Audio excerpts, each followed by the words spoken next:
Welcome to Jewish Boy Calls His Mother. I'm your host, Sadia. This is my mother, Ima. Hey, Ima. Hello, and tonight is your sister's informal engagement party. Yes, The formal one is going to be later on. next week and later on. Yeah, So later on at a certain time, a certain place. yeah, That's none of your business. Wonderful. yeah. So he proposed to her on a rooftop. Evidently, it's the in thing now in New York to propose on rooftops because there's no room in Manhattan on the street. So people are going on the rooftops to propose, which is a good thing. That was not in fashion when your father proposed to me, because your father was terrified of heights. How did he propose to you? He never really proposed. So how do you know you guys were married? I mean, getting married. I know that. Okay. I know we've mentioned before, like that story, but is there anything more to it? No, except that that's when you in Chabad in those days, the way that a man proposed to a woman was, well, I guess we should write the Rebbe. Oh, that's what it was? That was the proposal. Yeah. Oh, wow. That was the proposal. But your father was so afraid of heights. Most men that I dated, in fact, most men would usually take their dates to the World Trade Center cocktail lounge. It was called the World at the Top. I think it was called the World at the Top. Mm-hmm. And your father was so terrified of heights, he would not take me there. He would not even take me to the Empire State Building. Wait, so what kind of dates did you go on?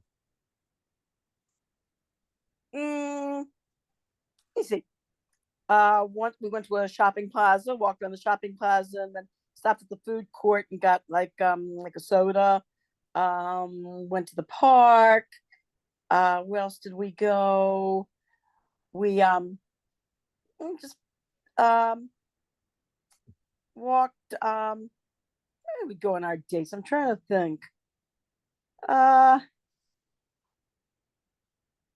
Pretty much like parks, taking long walks. But I remember the night before we got the Rebbe's answer. We wrote a few days before. We didn't get an answer for the first couple of days. Yeah. And then the night before we got our answer, there was this big snowstorm in New York, and your father and I, for fun, had this big snowball fight. Oh, that's so cute. And next day we got our answer. Oh, that's awesome. So I guess the snowball fight did it. I don't know. Who started the snowball fight? Me. Oh, what happened? What'd you do? Picked up a snowball and threw it at your father. And he just laughed and took another one, threw it back at me. I took another, threw it back at him. We're going back and forth and back and forth. Snowballs. That's really cute. Yeah. That's adorable. I have some friends in Florida, particularly Hispanic friends. Yeah. Who have never gone further north than Florida, and they've never seen snow in their life. And I was trying to tell them that sometimes snow can be fun. I told them about when you're a kid, especially, you make a snowman, you have snowball fights, make a snow fort, but they said no. I said, too cold. Yeah, it's nice to have like one snow day. Like we have not had any snow days this winter. But it's nice to have like 1 or 2 snow days. But you get like sometimes where you hit the blizzards where it's like 3 feet, 4 feet, and you just see snow for like weeks on end. It gets exhausting. Snow can be very pretty. I wouldn't mind, like you said, if it snowed 1 or 2 days and then the sun came out and the whole thing just melted and went away just in one day. But like you said, what's hard is that it lingers and then it melts during the day and then it freezes at night and melts during the day and freezes at night. And in the morning for driving, you have like one big ice skating rink to have to drive on. So how was your Purim? Oh, Baruch Hashem! I went to a singles event. Nice. It was a Megillah reading with a buffet, an open bar, and this Jewish comedian. Oh, who was the Jewish comedian? I think his name is Shragi. If you know, no, I've never heard of him, but anyway, he evidently he had quite an interesting background. Evidently, his mother was Jewish. She was his birth mother. His biological mother was Jewish, and she had a relationship with a black man. Mm-hmm. And his adopted mother his active parents couldn't have children, and he tells a really hysterical story about it. That he goes to, he said his mother's father, basically his adopted grandfather, had a friend who was a doctor at Mount Sinai Hospital who had moved to Florida, and this friend owed him a favor. And he Okay. said his grandfather, he said, lived in North Miami, the old Miami.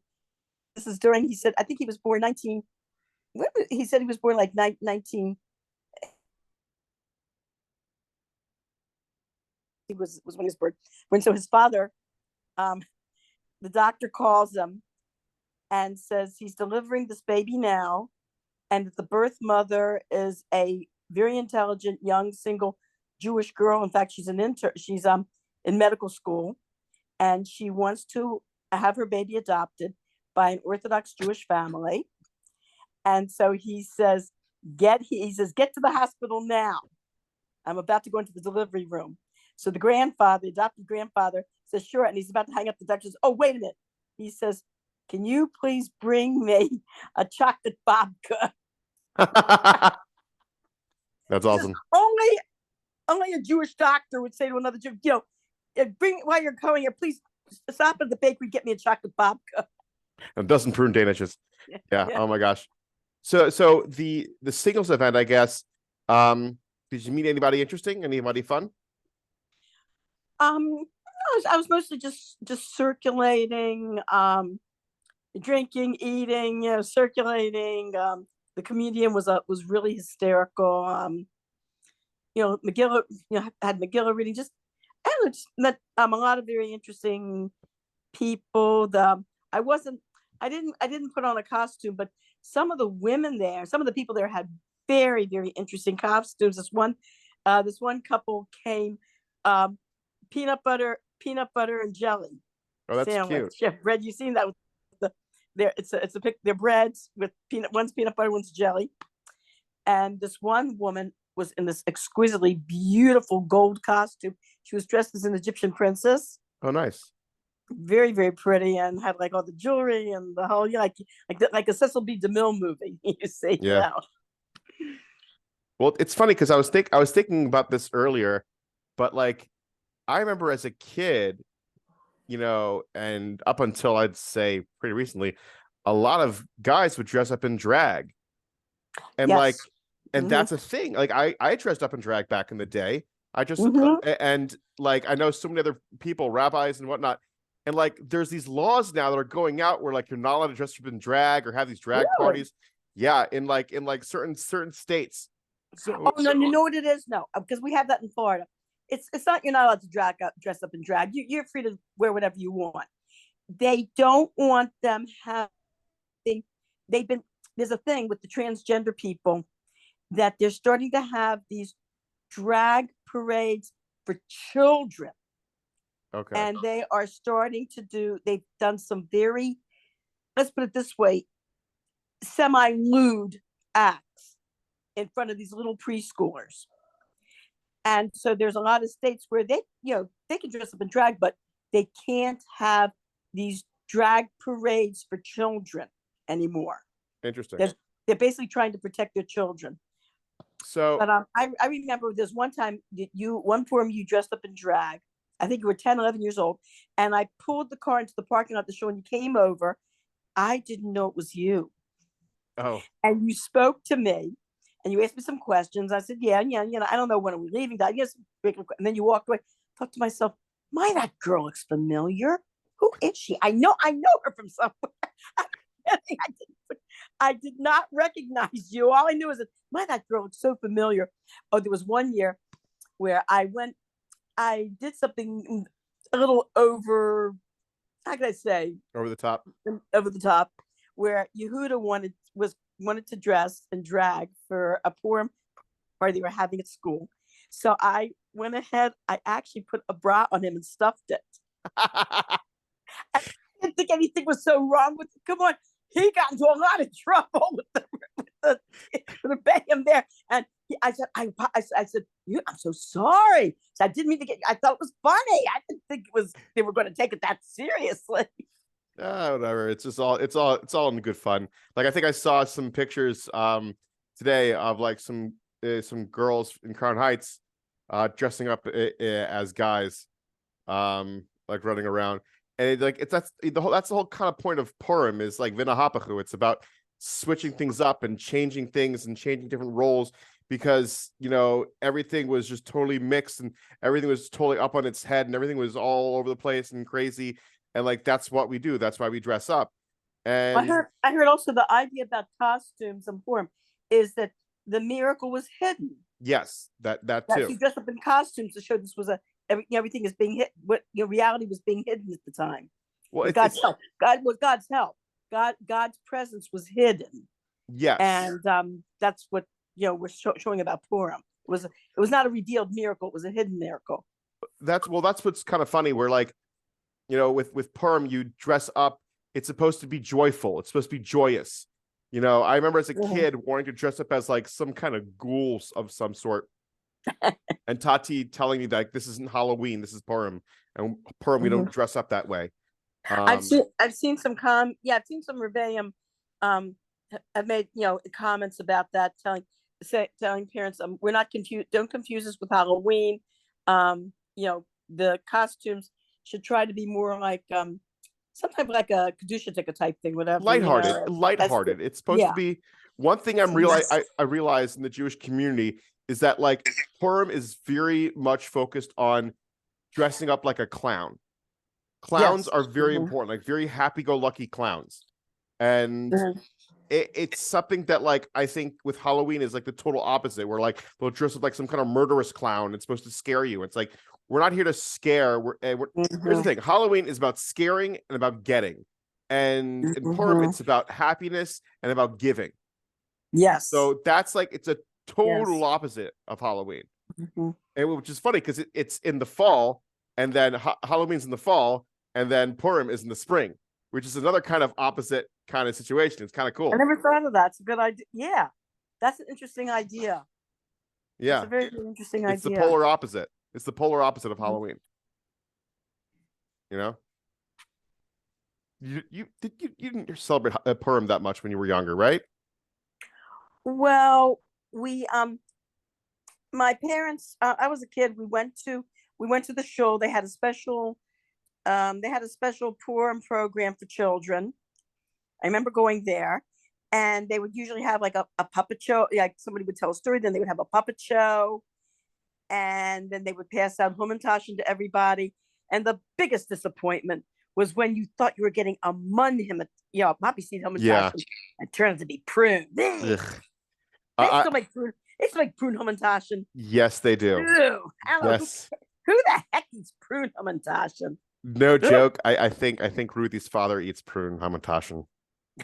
Yeah, yeah. We went to his house to deliver shalach manos, and we saw a bunch of prune hamantaschen that he had. Like, ugh, it's gross. But my parents, like, as I was a child, it's like we didn't give shalach manos. We just didn't. That was for the very from people. Well, The that's people funny. that weren't so from didn't even think of it. We didn't have a Purim Seuda. We just went, like I said, we went to shul with had the children's program. Then as I got older, it's like as you got older, it's like the non-religious Jews did nothing for Purim. I mean, Chabad wasn't as widespread. Now Chabad has these wonderful programs in all communities. They have college programs. It's terrific. They had nothing like that when I was in high school or college or anything. It was like I was talking to your brother. Your brother organized that amazing Hanukkah lighting. Yeah, yeah. I do remember that. It was the first time in the history of of Oregon that someone had done something like that.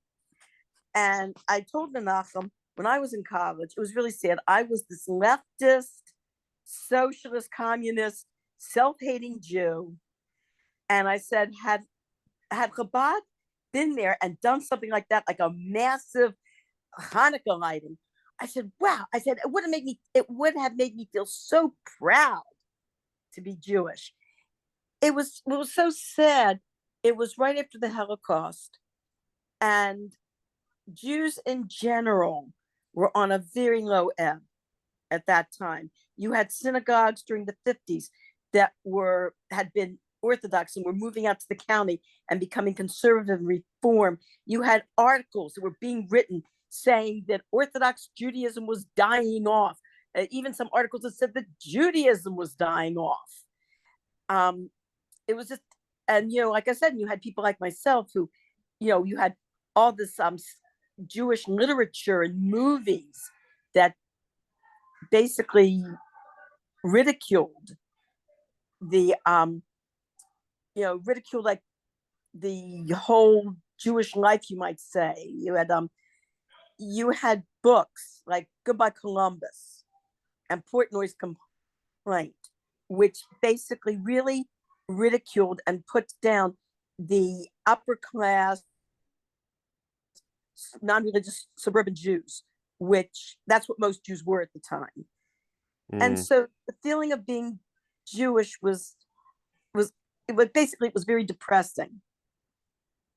Yeah. I mean, that's kind of why, you know, there's a lot of programs nowadays to fight that kind of narrative in the media. There's this program called Jew in the City or Jews in the City, Mm-hmm. by this woman, I forgot her name, and she's doing a great job of being on the forefront of really, you Mm-hmm. know, making a big deal of like we're gonna stand up for ourselves, we're gonna be ourselves, and we're gonna be Good. proud to be Jewish.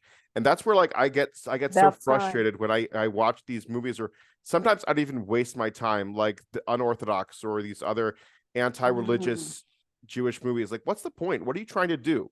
Like, enough Mm-hmm. people hate us. Why are you adding you fuel to the Mm-hmm. fire? Like, what are you trying to do here? Like I hear sometimes I listen to these comedians. I like following Ari Shafir. I like following Mark Norman. I like following Sam Morril. I like following all these, comedians, some Jewish, some not. And it's just like, I don't care for the self-deprecating Jewish humor. I don't like it. Mm-hmm. You know, Woody Allen. oh, Woody Woody Allen, forget Woody about Allen it. was the epitome of the head down, walking hunched over, self-hating Jew. Very Yeah, sad. talk about Chil Who Hashem. can't fight for himself. But there was this one program where there was, I forgot what it was called, years ago. This man was a Jewish lawyer, and he was also, like you said, one of these head down, self-hating Jews. And his girlfriend decides she's had it with him, she's going to move out. So the moving truck pulls up, and it's these Israelis, and they're these Oh big yes. strapping, you saw them, these big strapping guys. And this little Brooklyn small, Ashkenazic Jewish guy walks over to them and he looks at them, he goes, "Are you Jewish?" And they look like, "Yes, we're Jewish, and you should be proud of it." Yeah. It was a TV show on HBO with shoot, I forgot his name. He actually is a singer in this Californian band. He's an actor as well. He played in Mm-hmm. Meet the Tenenbaums, I think. I don't know. Um, Mm-hmm. but so your perm, the Suda, were Uh-huh. you able to get It's drunk or not, it's not, no? it's not Adrian Paul, is it? No, Adrian No, Paul. I okay. don't even know who that Uh-huh. is. I think that's a Jewish actor from a few years ago. Adrian Paul. Is it Adrian Paul's his name? No, no, no. I think his name is Brody. Adrian Brody. Oh, Adrian Brody. No, That's it. that Yeah, was not. getting people That mixed was up. not Yeah, Adrian Brody. Adrian Brody. Yeah. That was not them. But I was gonna say, so for Hmm. Purim time, what did you drink? Did you get drunk? I had one light drink. I'm trying to think what I had. Oh yeah, I had ginger ale with Bacardi rum, Oh, I had. and she made it a little stronger than what I would have preferred. Well, I think that was the whole point. No. Yeah, but I was driving a 45-minute drive to Fort Lauderdale, Oh from Fort wow. Lauderdale to Boynton. Oh no, I went, oh no. Oh geez, And Louise. but I was fortunately I didn't I drove like a few hours later, so by that time it was pretty much worn off. But the woman I drove with was this woman who she works in the catering business. Oh, you're breaking up, Yuma. Can you hear me? Now I Can can. you, is this better? Okay. I think I had my hand over the speaker. That's why, Yeah. accidentally. So she told me she had been on her feet for hours making all these beef and chicken filled hummentaschen. Oh, sweet. Oh god, like for hours. Oh, by the way, the TV show you're talking about, it was Mhm. called Bored to Death. It's and Jason Schwartzman was the Uh-huh. guy. He's supposed to be the struggling novelist, and then you Uh, have like these like big strapping Israelis. Yeah, I actually finally like got drunk on Purim. Like I haven't gotten drunk on Purim in years.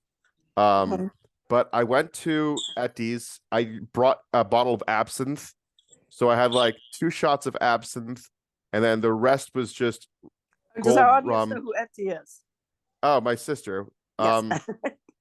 And then did like a couple shots, and then I went to I got dropped off at a Fabregan, and I just took a couple of more shots of whiskey, and then I walked home, stumbling in, and How like, did you manage to walk home? oh, it was fine. I put in my headphones and I just walked home. I was okay. I was drunk as a skunk, but I was able to just get to where I needed to. And the next day I was like a little hungover, not terribly. I just like felt a little disoriented, you know? Did you have work the next day? Yeah, I had work the next day. I did wake up. I had to wake up at 6 o'clock in the morning to start my day. I slept. Designing a building, being a little tipsy. Excuse me, Mr. Angster. This building looks like it's kind of like the Leaning Tower of Pisa. Yeah, no, it was fine. It was okay. I managed. I got stuff done.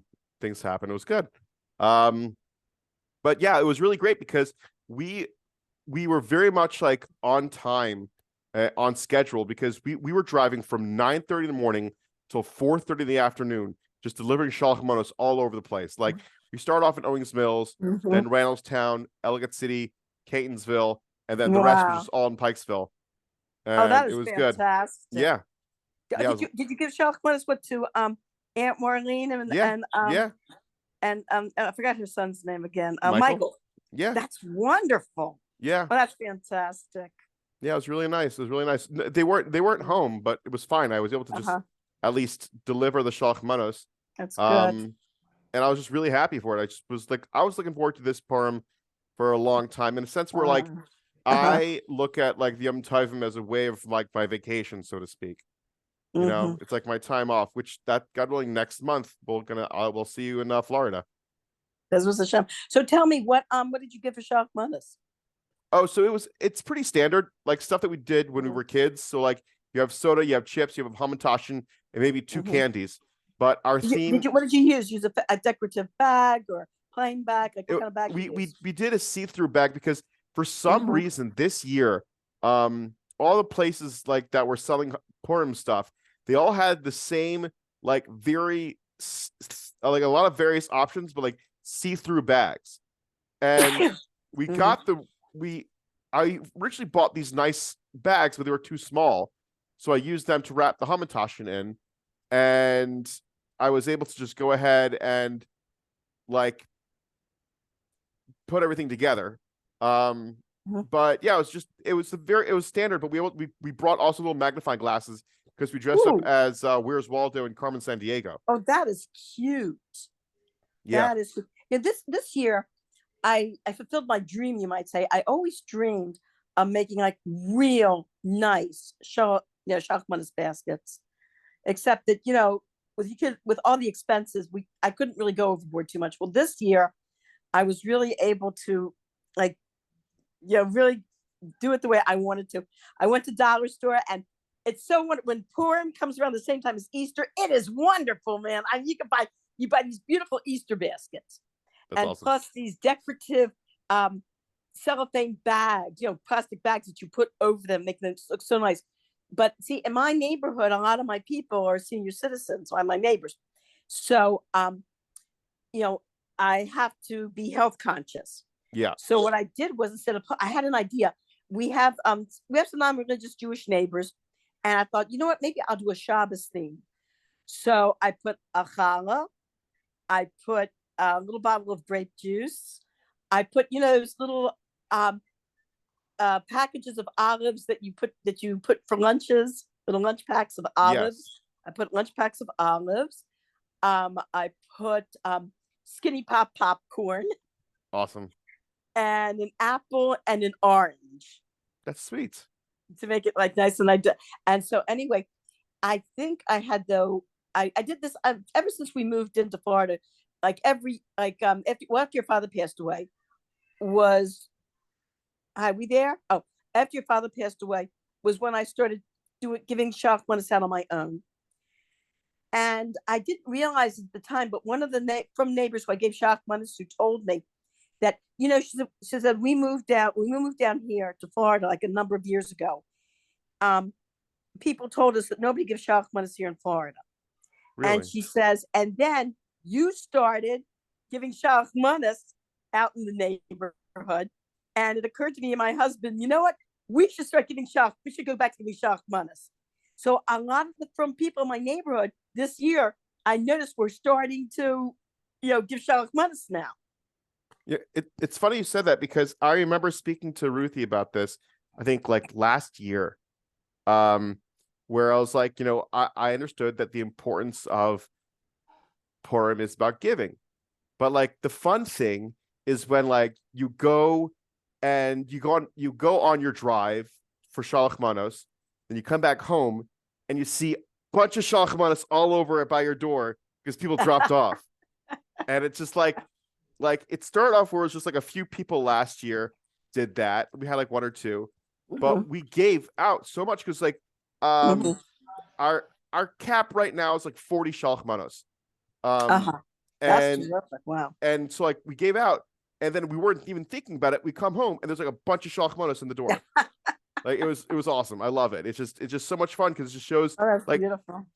About the whole. It shows the whole community, especially in Pikesville, where it's like we're like it's a traffic jam, from like cross country all the way to Falstaff to whatever, and everyone's running around, in their stuff and like in their costumes, and they have all these sorts of things, and like it's very lively and joyful because it's like the entire community is just like giving, and there's like these kids that are collecting that are just collecting about different for tzedakah and things like that, and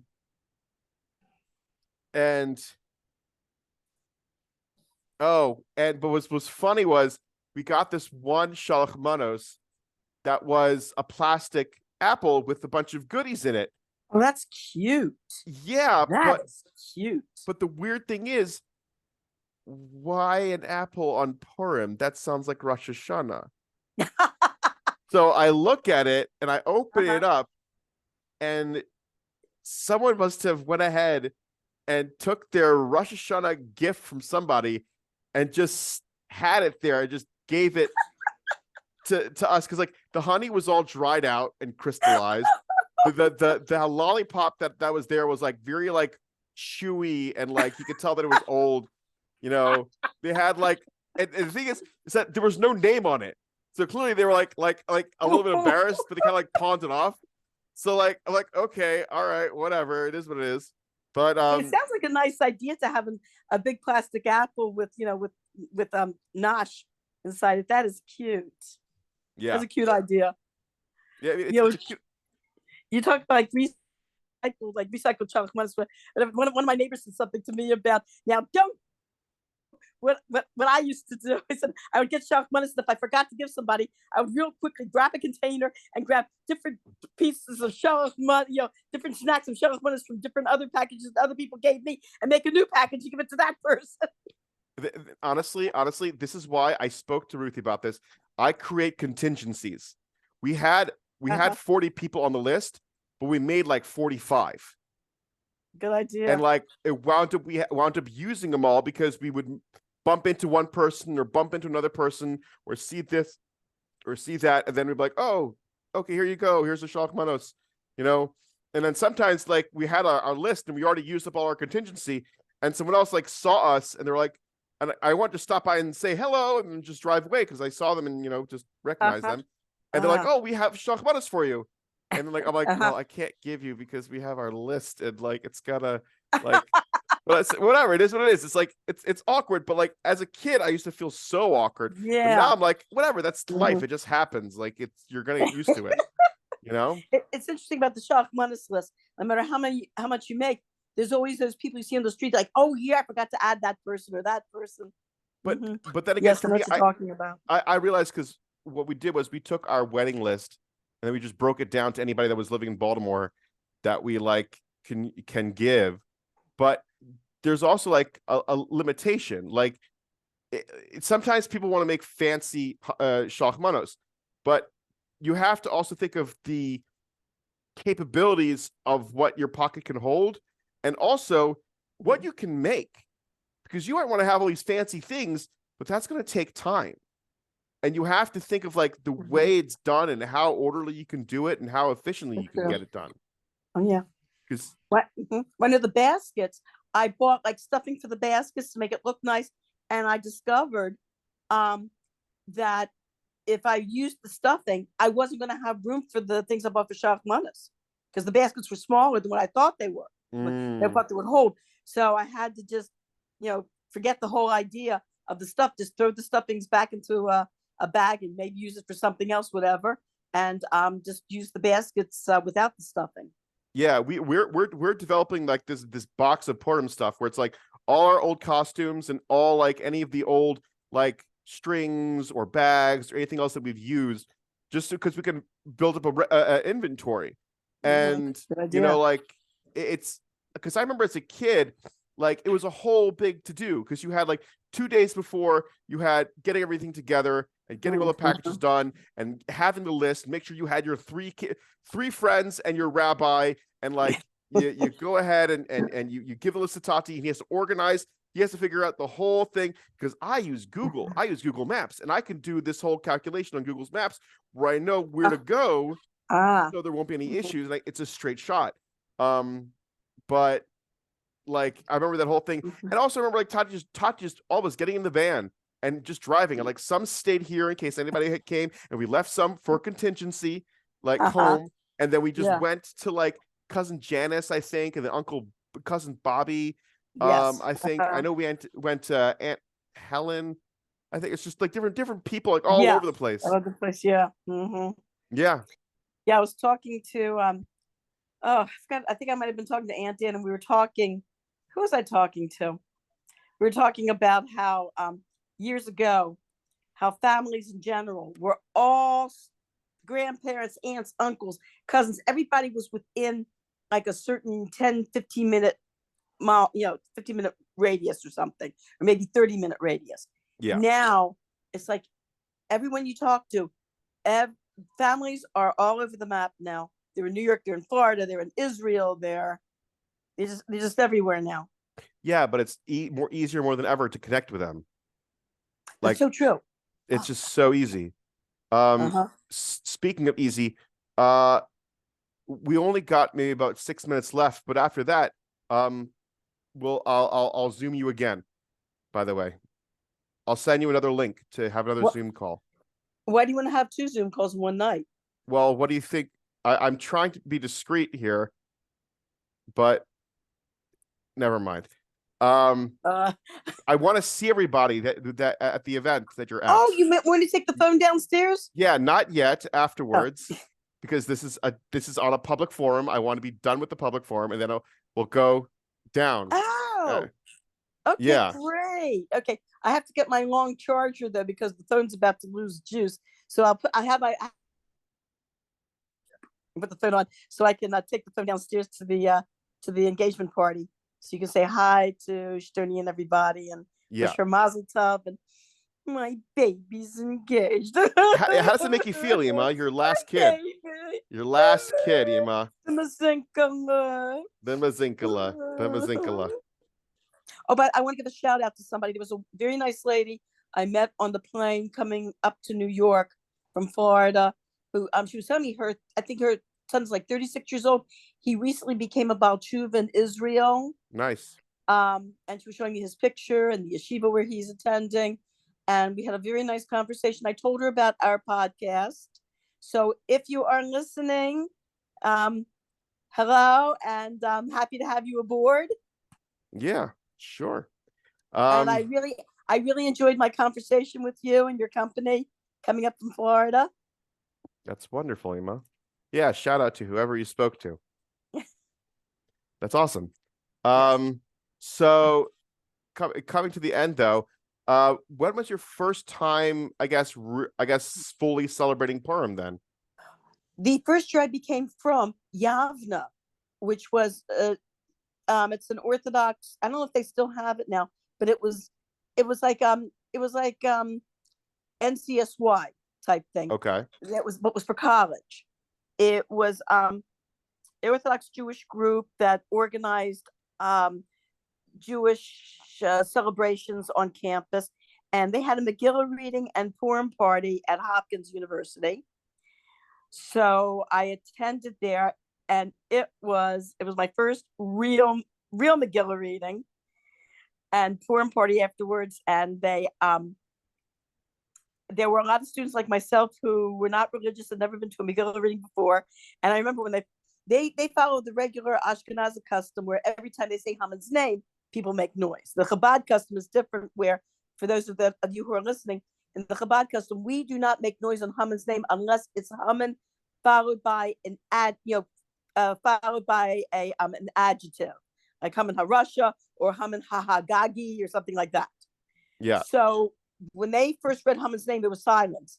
And the guy, the Baal Kriya, like went like this with his hand, like around the room, like come on, to signal, come on, and everyone, oh yeah. And this one girl there was so funny. She had a duck collar, Oh, that's cute. duck collars, and people were banging on the floor. And there were some people with draggers, and I was sitting next to, and so one of the students sitting next to me said, "I wonder what the Goyish students walking outside here are thinking," because it wasn't a cold night. It was a fairly warm night, and we had all the windows open. Oh wow. So the noise was going, of course, all outside. Yeah, I remember as a kid, someone brought in an old car horn from the 1930s, Oh no! and he would like squeeze like the whole thing, and you could hear it. You could hear it. Some guys got like foghorns and whatnot. It got really intense sometimes. Where I would see, and Tati's grogger, the big thick one, that one Wow! could make noise. That one could Whoa! make noise. That was good. That was an old one that was made real solid wood. That was it. It weighed. It weighed something. It was solid. Yeah.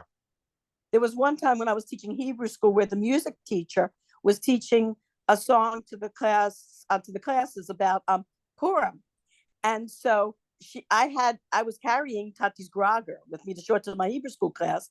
So she Yeah. says, "What's a ra'ashan?" So I took it out and I started to wave it, and it made such a loud sound. She almost jumped out of her skin. Of course, all the kids started laughing. I mean, the poor woman almost had a heart attack Oh my hearing this gosh. thing. Jeez Louise. um yeah, it's kind of funny because I was surprised. Went to a New Year's party and they had the groggers there, but like I was so seeing it for Purim, I had no idea that other people use it for other things. It's like, oh no way, there's groggers here. Uh Hello, we still connected? yeah, we're still connected, Nima. It's just Yeah, having some problems. something. Yeah, I think my low battery mode just Mm, kicked in. yeah, yeah. If in general, just keep everything nice and charged. Okay. I thought it was charged. I guess all right. I guess we'll have I'll see everybody some other time then. No, that's Um, what I'm going to take. What I'm going to do is I'm going to take the phone downstairs. I have a long line charger, okay. and I'll just plug it in the wall downstairs so that you can say hi to everybody and participate a little bit in the festivities. Just a I'm little sorry bit. you can't. I'm sorry you're not here. All right, so it's the video's about to shut down. So I love you, man. Have a Okay, wonderful Shabbos. love you. Bye bye. Bye bye.